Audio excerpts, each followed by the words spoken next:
the point. Even though we want every indiscretion to be picked up on by every match official, we also don't want our players to ever drop the ball or ever hit someone in the head or ever That's right. or ever miss a kick or So it's hard to.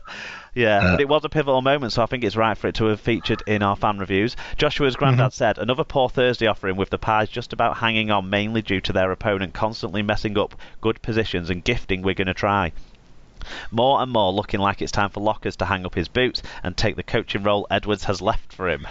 Well, it sounds like Lockers wants to play on from what I've read. So. Yeah, he has come out and said that he would like to play on if he thinks he's still contributing. We'll... Do you want to give us Tom Andrews' his views on the game, and then I'll talk more about individual. Tom Andrews, Start of the season, I found myself rooting for London as the plucky underdog due to recent events. I've now changed my view and go for whether they are playing up the Pies. That's a panic-stricken Hull KR fan there. And a panic-stricken Leeds fan agrees. I mean, look, I talked about how hard it was to pick out a man of the match last week's game. This one was even harder. I think Sky went for Luke Yates, and I probably wouldn't argue with that. I think London's back three in the pack were quite strong in this game. Apart from Will Lovell made a few errors and Yates gave away a penalty early on, putting Williams in a dangerous position.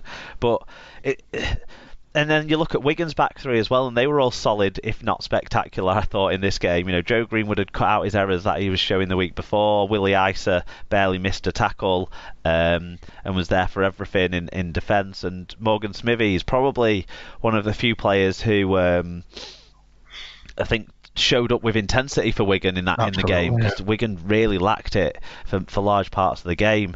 Wigan's attack is stuttering. Lamb's kind of tried to explain it by the combinations are all so different to what they'd practiced with earlier on in the pre-season and that sort of stuff, that he's told the players to do more simple things. And there's a few players out there that I think if you're asking them to do complicated things, they're going to mess up your attack that would otherwise look nice. Willie Isa, for example, he'll run hard for you all day long, but he'll never run the right line if you need him to for a set move. It just doesn't. It's just not in his makeup, unfortunately. And then you've got like a kid like Smithies. It's hard for him to learn all the set plays that the senior guys are going to get if he's not training with them every week, which at the moment he is doing. But if he's not running with the firsts, then it's hard. Sean O'Loughlin needs to become a bit more of a direct ball runner for me to at the moment, because when he's trying to be a ball player, I think it's throwing George Williams off his game and forcing Williams to be a bit more of a just be less of a playmaker, which is what George Williams needs to become. So when Lockers is there, it kind of restricts Williams. He drifts in and out the game more, doesn't he? Yeah. Just so they've been starved of the ball, but he tends to kind of just back off a little bit.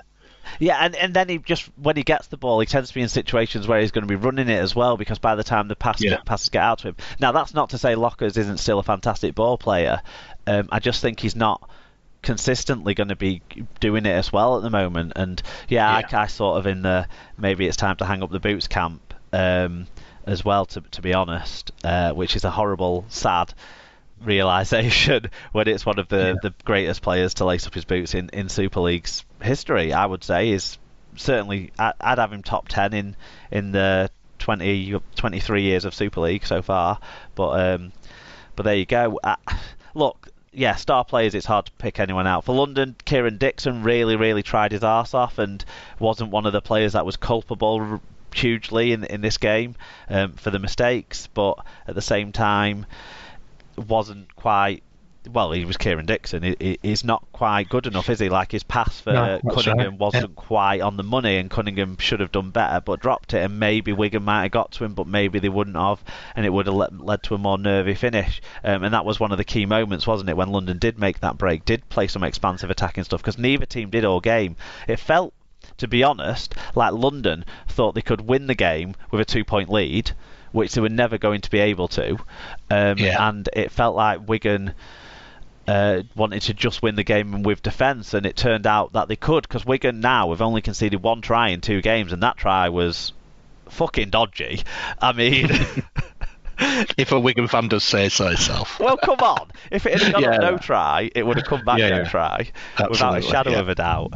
But there you go. But plucky London, I think, is the main overriding feeling out of this one. Plucky London. Yeah, but is that going to get them where they need to be? Hopefully not. Spoken like a man whose team is in the bottom half of the table.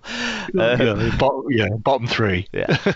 It was a game starved of highlight moments as well, so I think it was. Yeah. It's one to forget, and hopefully, London showed some characteristics from their fans' perspective that if they cut out the errors, they can find some wins, and from a Wigan fans' perspective, hopefully that sort of defensive resilience that they've shown over 2 weeks now can see some energy put into the attack as well, and not lose the defence that they've started to rebuild on. Right, let's move on to Fridays. That's right. So game 2, Friday night, it was Castleford Tigers versus Warrington, and it was Cass 14, Warrington 26, 6-14 at half time, an attendance of 5,323, which is pretty average for Cass and Wire, I would think. Kendall was the ref.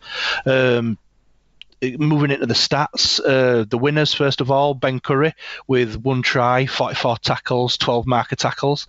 Darryl Clark, 1 try assist, 140 metres. Chris Hill, 40 tackles, 111 metres. And Mike Cooper, 1 try and 103 metres.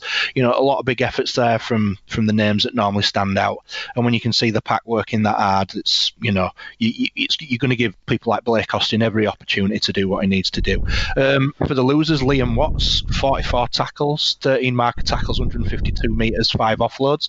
I think he played 80 minutes. Did he not? I think he went off. But he's off for short periods at the moment, so you hardly notice when he goes off. But I think he went off about 5 minutes before half time and came back on about 5 minutes after. I might not be right, but usually Mitch Clark spells for him, and Mitch Clark has about 10 carries in 10 minutes. And so you don't notice that Watts isn't there. That's it. So Mike McMeekin backing up Watts with 1 try assist, 7 tackle busts and 131 metres. Greg Minikin, 1 try assist, 102 metres, and Will Mayer, 101 metres for the losing Castleford Tigers. Yeah, the first fan review came in from Tom Andrews. He said, enjoyable end-to-end game. Wire worthy winners. They are such a skillful team. I just wish all their shitty grub tactics and whinging didn't spoil enjoying watching them.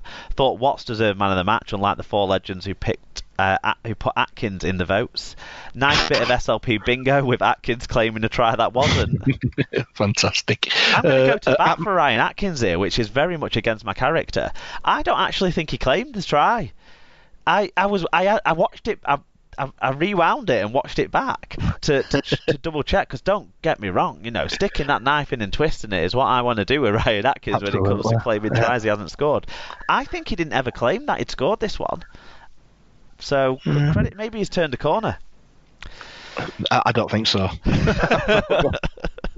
At Mike Dodd 22, a solid if not scintillating performance, which is all that is needed in the 4th game in 2 weeks. Even if it made a few mistakes in attack, the game changing moment came with Atkins' incredible effort, with the help of Curry, to keep out Agodo, followed by Wire try in the next set. Bring on the Pies. It was a cracking hold up. You know what I mean? Often said over here in Australia with the NRL, players who go the length of the field will get a pat on the back. The coach will give you, a lot more pats on the back for those kind of efforts. They're huge. Yeah, definitely. Atkins did so well to stop him, and then Curry scrambled just at the right moment to make sure, because Agodo was really fighting to get that ball down, and really would have, he was seconds away from doing it. It was a very exciting moment in the game, and one that Warrington came out on the top of, which kind of reflected the overall ebb and flow of things. Fatboy Rob said, Cass showed fight, but in reality only competed for 15 minutes in the second half. Short but sweet from Rob there.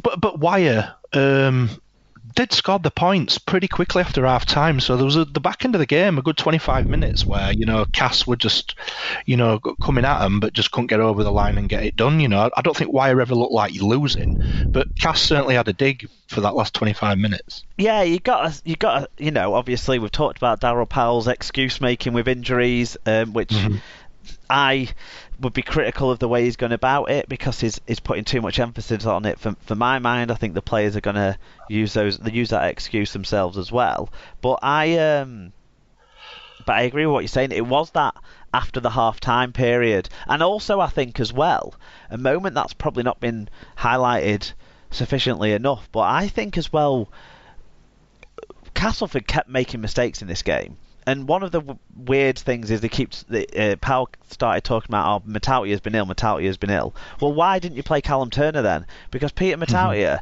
didn't find touch on a kick or kicked off out on the full, made a couple of errors. Why play him if he's not up to scratch? It felt like a weird decision. But then Mike McMeekin, who was great in the game, made a big mistake before half-time. That shoulder charge on the kicker. Yep.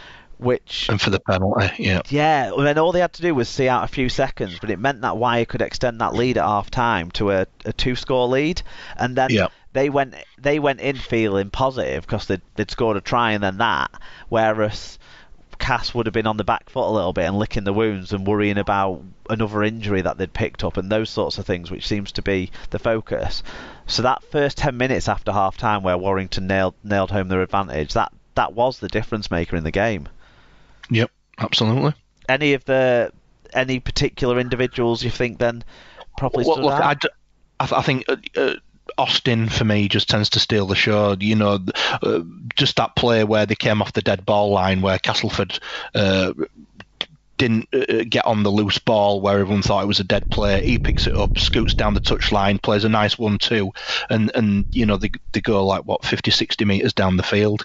He brings just a star quality to the game. I love seeing him play. Yeah. What about? I mean, Mike Cooper's come back from the NRL and going well. But what do the people think in Australia of Chris Hill and Liam Watts? Like, do they rate them as highly as we think they should be rated over here? Someone like Liam Watts would be unheard of. Yeah.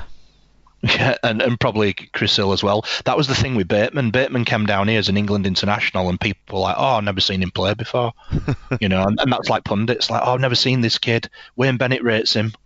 It's like if it's not NRL, they're not even watching half the time. So. Whereas Liam Watts for me, arguably is. Chris Hill's going well. I think Liam Watts has jumped ahead of him in the pecking order potentially. I think so. Yeah. You'd have to see that he's going to be in that Great Britain squad the way he's going. He impressed me, and the Curry and McMeekin battle was a very interesting one as well. Both putting in some big hits on each other, which was quite nice to see, and nice to see Ben Curry bouncing up from them and playing on too. Yeah, absolutely.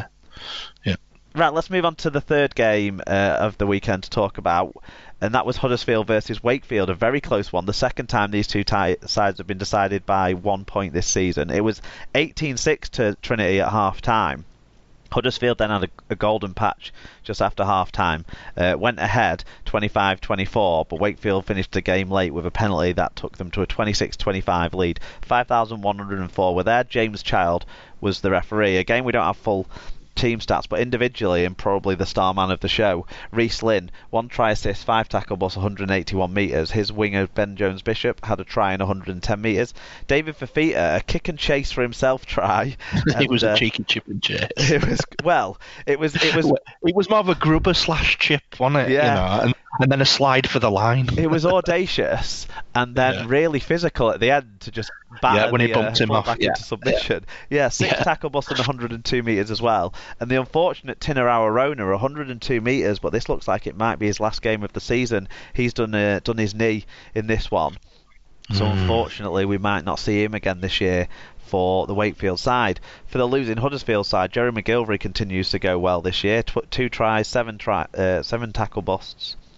106 metres, 3 clean breaks. Jordan Turner, 129 metres. So those those Giants are still going down that right hand side all the time, but no one can really stop it. Paul Clough 101 metres and Suya Matungi 106 metres. My fault on this one. This was one where the kickoff time had changed from what it was earlier on in the season. I'd not spotted it, so the tweets didn't go out to prompt fan reviews in.